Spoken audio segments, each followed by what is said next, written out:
Hola, ¿qué tal? Pase bien. ¿Cómo están? ¿Se acuerdan de mí, verdad? Soy el padre Rubén Francisco Bellante de Argentina y estoy compartiendo con ustedes, contigo, este curso Formación de Predicadores.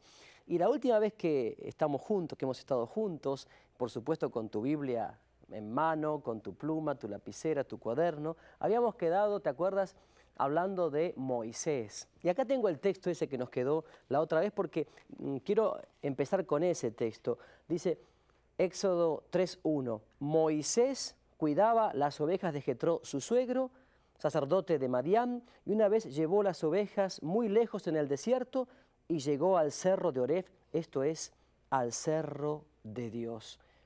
Más allá, decíamos, más allá del desierto. Y habíamos entendido por más allá del desierto, ¿te acuerdas? Habíamos dicho la importancia de que todo catequista, todo evangelizador, todo predicador, todo servidor, tiene que saber, digamos, vencer sus propios límites, sus propias limitaciones, sus propios esquemas mentales. Cuando decimos que el Señor te tira la estantería abajo, estamos queriendo decir que realmente el Señor quiere darte algo nuevo. Cuando Juan Pablo II, el Papa, nos pide y nos sigue pidiendo una nueva evangelización, nueva en su ardor y en sus métodos y en su expresión, fíjate que no dice nueva en su contenido, sino que nos dice nueva en su ardor. Lo que hace falta a un catequista, lo que hace falta a un evangelizador, laico, sacerdote, es que tenga ardor, que sea testigo realmente de un Dios que quiere revelarse, comunicarse y que tiene un amor loco por la humanidad. Por eso yo recuerdo siempre esto, ¿no? A veces, una anécdota de Tomás de Aquino y Buenaventura que te voy a contar ahora, pero a veces uno ve en la iglesia que los laicos, no solamente los laicos, también nosotros, hacemos demasiado hincapié a veces, ¿no?, en los cursos, que seminarios, que retiros, que los congresos, que el certificado de esto, de lo otro, que el título, que el presbítero licenciado tal, que el presbítero doctor tal. Y fíjense, finalmente, ser un buen predicador, ser un buen evangelizador, no consiste tanto en tener mucha ciencia solamente, o tener mucha teoría solamente, sino, y esto creo que es fundamental, sino es que un buen predicador es alguien que sobre todo ha experimentado a un Dios vivo, a un Dios vivo. Se cuenta que Santo Tomás de Aquino un día fue a visitar a San Buenaventura, o sea, el dominico fue a visitar al franciscano. Y entonces le dijo Tomás de Aquino, que era una lumbrera, ¿no es cierto? Le dijo, mira, Buenaventura, yo quisiera que tú me muestres tu biblioteca, porque estoy asombrado de tus escritos, tu forma de predicar, y me gustaría saber qué libros tienes para conocer los temas. Y Buenaventura le dijo, sí, cómo no, ven. Lo llevó a su cuarto, a su habitación, y en un rincón corrió una cortina, ¿y qué había allí? Había un crucifijo y un reclinatorio. Y Buenaventura, mirándolo a Tomás, le dijo, esta es mi biblioteca. Y Tomás de Aquino, sonriendo, le dijo, ¿sabes qué? Se parece mucho a la mía. Se parece mucho a la mía. Qué bueno que es esto, ¿no? Qué bueno que es entender que finalmente el ardor de toda predicación comienza delante del sagrario. Comienza delante del Dios vivo y verdadero. Allí comienza el ardor del testigo de la fe que comunica y predica la palabra. Y hoy quería preguntarte, a ti que eres catequista, a ti que eres misionero, a ti que eres evangelizador, servidor, si te has preguntado alguna vez por qué eres lo que eres. O sea, ¿por qué estás integrado a ese grupo, a ese ministerio, a esa parroquia? ¿Por qué haces lo que haces? ¿Por qué eres predicador? ¿Por qué eres misionero? ¿Por qué eres evangelizador? ¿Te lo preguntaste alguna vez? Me gustaría que ahora te lo preguntes, allí donde estás sentado. Sí, en la cocina, en tu cuarto, en el living de la casa, con vecinos, con amigos. Pregúntense, a ver, ¿por qué hacemos lo que hacemos? ¿Por qué hacemos lo que hacemos? ¿Por qué hacemos esto? Pregúntatelo.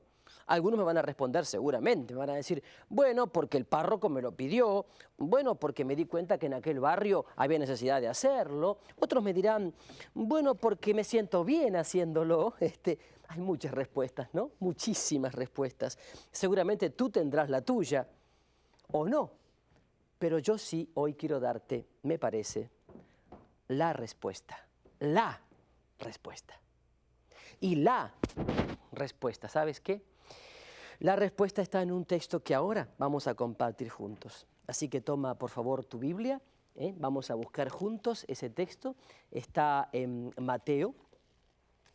Fíjate, en Mateo 28, del 18 al 20, se lee lo siguiente. Mateo, reitero, 28, del 18 al 20. Entonces Jesús les habló con estas palabras. Todo poder se me ha dado en el cielo y en la tierra. Por eso vayan y hagan que todos los pueblos sean mis discípulos. Bautícenlos en el nombre del Padre, y del Hijo y del Espíritu Santo y enséñeles a cumplir todo lo que yo les he encomendado. Yo estoy con ustedes todos los días hasta que se termine el mundo. Qué interesante, porque me gustaría que en tu Biblia, como yo lo hago en la mía, que tengo aquí mi pluma, mi lapicera, también tú subrayes estas tres palabras que son fundamentales en este texto. Vayan, una orden, vayan. Hay una misión y la misión es la siguiente, dice, hagan que todos los pueblos sean mis discípulos. Y hay también una razón. Dice, y enséñenles a cumplir todo lo que yo les he mandado, pues yo estaré siempre con ustedes. Ahí está entonces. La respuesta a tu llamado y a mi llamado está en este texto. Es el Señor el que nos llama. Y no es, digamos así, algo optativo. Es imperativo. Es el Señor que te dice, vayan, ve. No dice, si quieres, ve, ve. Y te da una misión. Y te da también una razón. Qué interesante que es esto. ¿Saben por qué? Porque a veces me pongo a pensar en los trapecistas en el circo, ¿vieron? Cuando éramos chicos, que uno iba y veía a los trapecistas que para acá y para allá, para acá y para allá. Yo le decía a mi papá, ¿y si se caen de allá arriba? Y él me decía, no te preocupes, mira, ahí está una red. Ahí está una red que si se caen, caen sobre la red. Ah, decía yo, con razón que están tan libres en el aire, saltando de aquí para allá. Pues bien, tú y yo, como evangelizadores, como catequistas, tenemos, sin lugar a dudas, tenemos también una red. Y esa red es Jesucristo. Por eso tenemos que animarnos a lanzarnos con confianza. No podemos ir andando, midiendo nuestra acción pastoral, nuestra tarea allí con cálculos puramente humanos o con lógicas puramente humanas. Tenemos que lanzarnos, que abandonarnos, que entregarnos.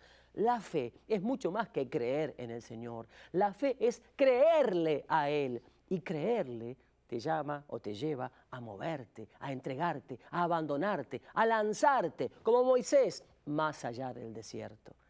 Eso es lo que tenemos que hacer, abandonarnos, para que realmente nuestra acción pastoral tenga frutos, tenga poder, porque está hecho en la acción del Espíritu Santo. Porque si no, como digo, es monótono, es repetitivo, es reiterativo. Me parece que este texto es fundamental. Por eso reitero esto que es importante. Nuestra respuesta a esta invitación que hoy la palabra de Dios nos ha hecho, nuestra respuesta es, sin lugar a dudas, la obediencia. Yo expliqué en el último programa qué era la obediencia. Vamos a repetirlo un poquito. Obediencia no es algo que viene de afuera así a la fuerza, sino es algo que tú mismo aceptas en tu corazón, porque la obediencia es interiorizar, internalizar algo, recibir algo que no es mío y hacerlo propio. Por eso la obediencia tiene que ser siempre vista como colaboración. La obediencia tiene que ser vista siempre como caridad, ¿no? Una colaboración en la caridad fraternal. Yo recuerdo un ejemplo de San Francisco de Asís que quizás te va a chocar un poco, pero bueno, dice que una vez San Francisco mandó a sembrar coles, ¿no? Y entonces dice que ordenaba que sembraran el tubérculo para afuera y las hojas para abajo, ¿no?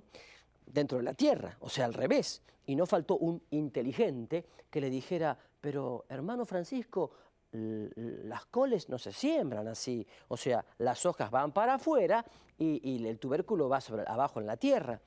Y dice que Francisco le contestó: aquí quiero hermanos obedientes, no técnicos en agricultura.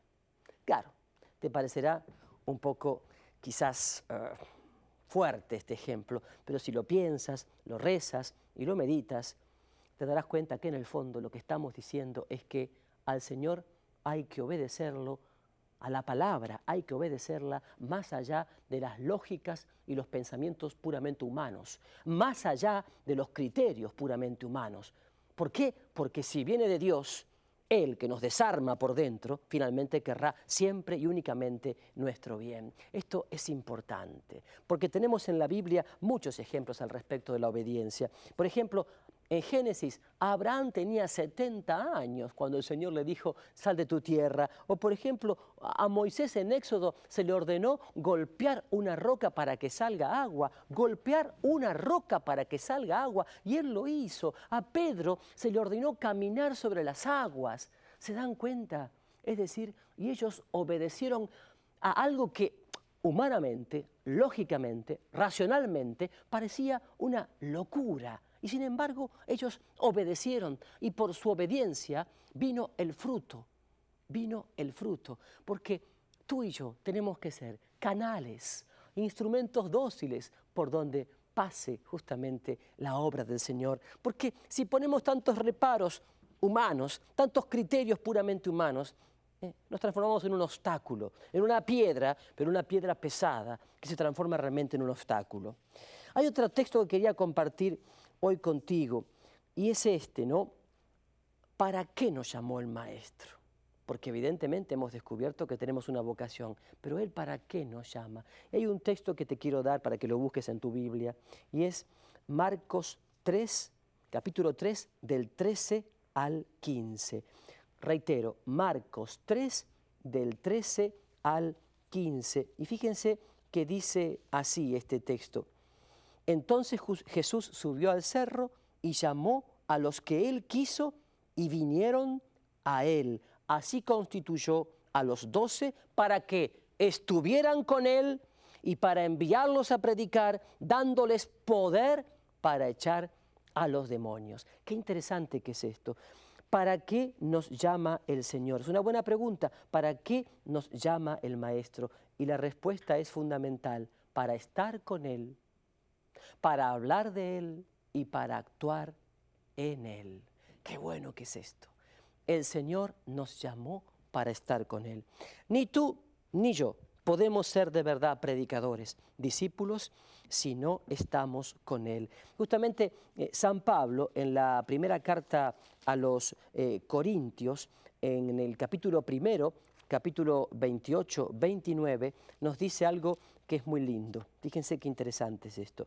Dice: Dios ha elegido a la gente común y despreciada. Ha elegido lo que no es nada para rebajar a lo que es. Y así nadie ya se podrá alabar a sí mismo delante de Dios. Gloria a Dios. El Señor te eligió a ti y a mí porque somos nada. Porque somos nada. Ponte contento. Porque somos nada. Por eso nos eligió el Señor.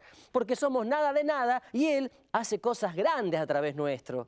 Yo recuerdo cuando una vez le dijeron los discípulos a San Francisco de Asís, le decían: uy, pero hermano, qué maravilloso, la gente te sigue, te escucha, cuando tú predicas, vibran los pájaros, vibran las hojas de los árboles, los peces en las aguas bullen. Dice, ¿por qué será? Y Francisco, con mucho humor, respondía: porque se ve que Dios no encontró pecador más grande que yo para hacer su tarea. Y aunque parezca realmente así llamativo, propio de los santos, ¿no? De sentirse nada, el Señor nos llamó justamente por eso. Entonces, ¿para qué nos llamó el Señor? Para estar con Él. Yo te pregunto sinceramente, sinceramente te pregunto, ¿cuánto tiempo por día estás con Él? A ver, entre nosotros, tú y yo. Tú eres catequista, eres misionero, eres evangelizador, en fin, servidor de una comunidad, docente católico. Yo te pregunto, ¿cuánto tiempo al día estás con Él? ¿Cuánto? ¿Cuánto? ¿Cuánto? Mírame, mírame. ¿Cuánto?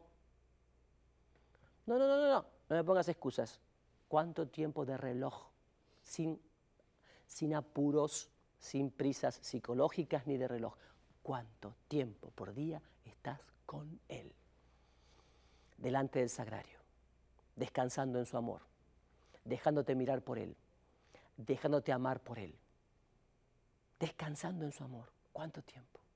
Porque si no, ¿sabes qué? Te va a costar mucho, a ti y a mí, ser discípulo. Porque si el maestro no te enseña cada día, no te revela su amor cada día, su ternura, no te muestra su rostro cada día, evidentemente no crecemos. Al contrario, somos obstáculo para la evangelización.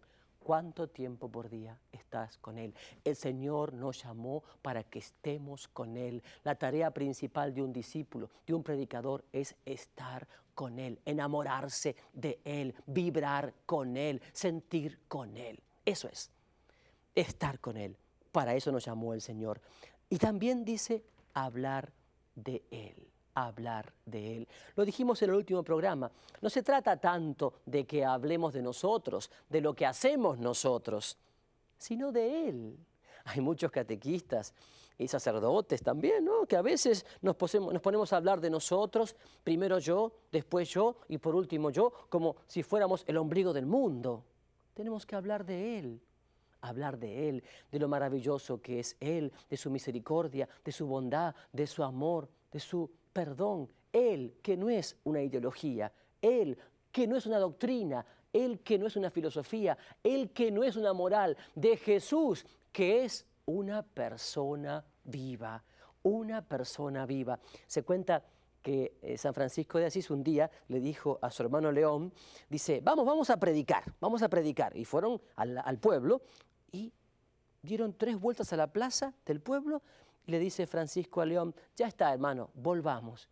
Y León le dijo, pero hermano Francisco, no hemos hablado nada, no dijimos nada, no predicamos. Y entonces Francisco le contestó, no te olvides, toda la gente que nos vio pasar, que nos miró, a quien saludamos, si a través nuestro se encontró con el rostro de Dios, en realidad hemos predicado con el testimonio, que es la forma más fuerte y contundente de predicar. Piénsalo porque es muy interesante hablar de Él también con la vida, gestos, actitudes, criterios, pequeños gestos, ¿eh? El gesto del saludo cordial, de la solidaridad, de la justicia, de la unidad, del perdón, del servicio, de la esperanza, esos pequeños gestos.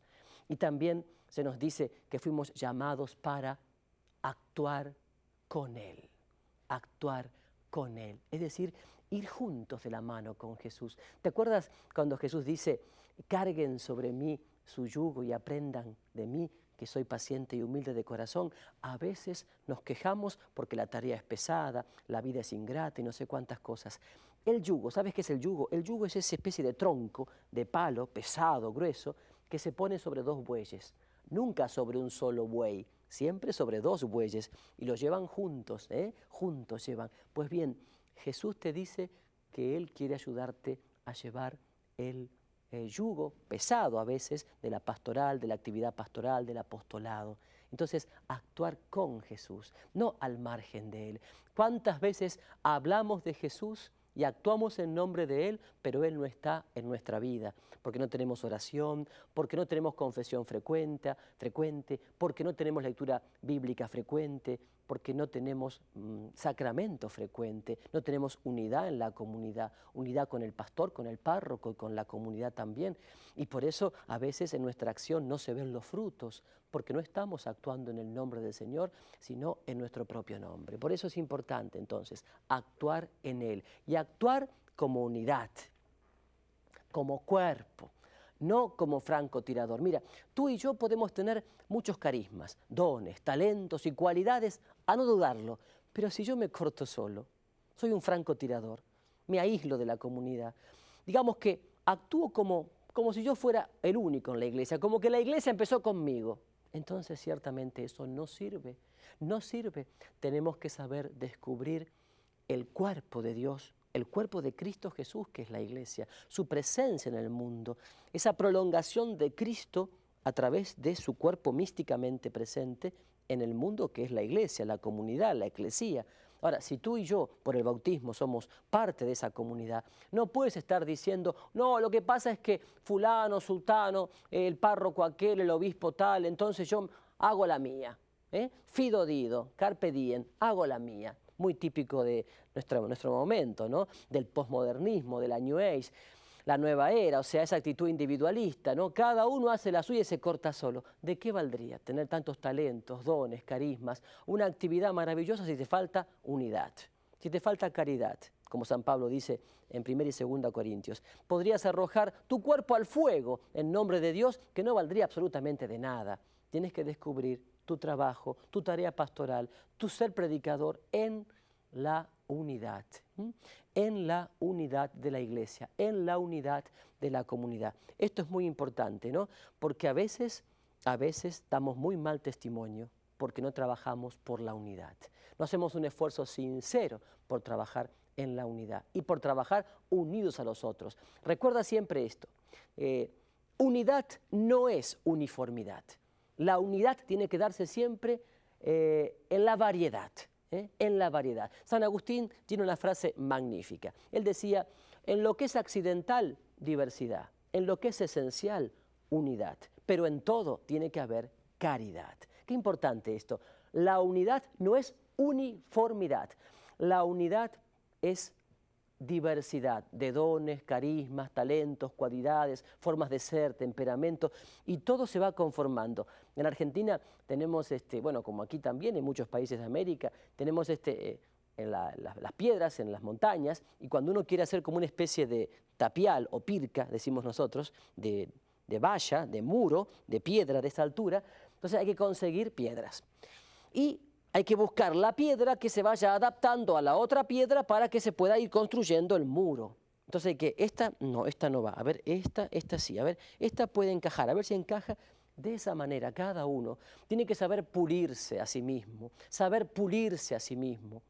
Muchas veces en el saber morir, saber renunciar, saber callar, saber perdonar, pulirse a sí mismo para poder encajar en el cuerpo de Dios que es la iglesia. Mira, saber perder, como San Pablo afirma, saber perder, saber dar un pasito para atrás para poder dar después dos adelante, para ganar en la unidad. Mira, haz siempre todo lo posible para conquistar la unidad, porque la unidad ya es testimonio de Cristo vivo en la iglesia. La unidad en tu grupo, en tu ministerio. Por favor, no dejes de trabajar en la unidad, porque si tu tarea pastoral no se hace en la unidad, ciertamente no habrá este fruto, no habrá fruto. Tenlo presente. Y justamente hablando de esto, quiero presentarte un ejemplo de lo que estaba diciendo y también un ejemplo de llamado, Por ejemplo, mira, tenemos a Pedro y Juan. Qué lindo ejemplo este. Pedro y Juan, ¿te acuerdas cuando las mujeres anunciaron que, bueno, que el Señor había resucitado, que no estaba en la tumba, que lo habían robado? Entonces, Pedro y Juan salieron corriendo. Pero, recuerda, Juan corría más rápido, porque era más joven. Juan llegó primero a la tumba, pero antes de entrar, lo esperó a Pedro. Qué lindo esto, ¿no? Porque a veces en la iglesia también hay muchas personas que crecen más rápido y que, bueno, corren más rápido en la iglesia, pero sin embargo, fíjate, saben esperar a la jerarquía, saben esperar muchas veces, en este caso, a su párroco, a su obispo, o saben esperar a hermanos que crecen un poco menos, ¿verdad? O más lerdo, o más lentamente, para conservar la unidad, Y entonces, cuando llegan Pedro y Juan, finalmente Juan lo hace entrar a Pedro, ¿no? Porque Pedro era primero entre iguales, era la cabeza de la comunidad. Y esto a mí me pareció siempre un lindo ejemplo de lo que tenemos que hacer en la iglesia, saber esperar el crecimiento de cada uno, no apurarnos demasiado, saber esperar el crecimiento de cada uno. Por eso se dice que el cayado de un buen pastor tiene una punta, digamos así, media filosa, no tanto, pero filosa al fin, y también tiene la curvita de arriba. ¿Saben para qué? Porque entonces un buen pastor, un buen predicador, un buen catequista, un buen evangelizador, es aquel que sabe digamos, apurar con la punta de su cayado a las ovejas que van media remolonas, a esas ovejas gordas que nunca avanzan, las apura un poquito de atrás. Y a los que van demasiado rápido, demasiado, con la parte de arriba, la curvita, los toma de la patita, de la piernita, de la patita y lo vuelve para atrás. Eso es lo que tenemos que hacer en la comunidad. Saber caminar juntos al ritmo del Espíritu Santo, al ritmo de Jesús, caminar con Él. Ni tan delante de Él, ni tan detrás de Él, caminar juntos en la comunidad. Pablo, Saulo de Tarso, que llegó a ser Pablo, un hombre de mucha ciencia, un hombre de mucha sabiduría, de mucha cultura, un hombre experto en tantas cosas, finalmente le pregunta al Señor, Señor, ¿qué quieres que haga? Lo vemos en Hechos de los Apóstoles. Señor, ¿qué quieres que haga? Qué linda pregunta para que tú y yo nos hagamos cada día delante del Sagrario, delante del Santísimo. Finalmente, Señor, ¿qué quieres que haga? Porque Pablo lo sabía todo, era un experto en la Escritura, había sido un predicador brillante, un misionero brillante, fundador de comunidad. Y sin embargo, Hechos de los Apóstoles, búscalo. Señor, ¿qué quieres que haga? Y tú y yo también, A ver, Señor, ¿qué quieres que haga? Soy catequista, soy evangelizador.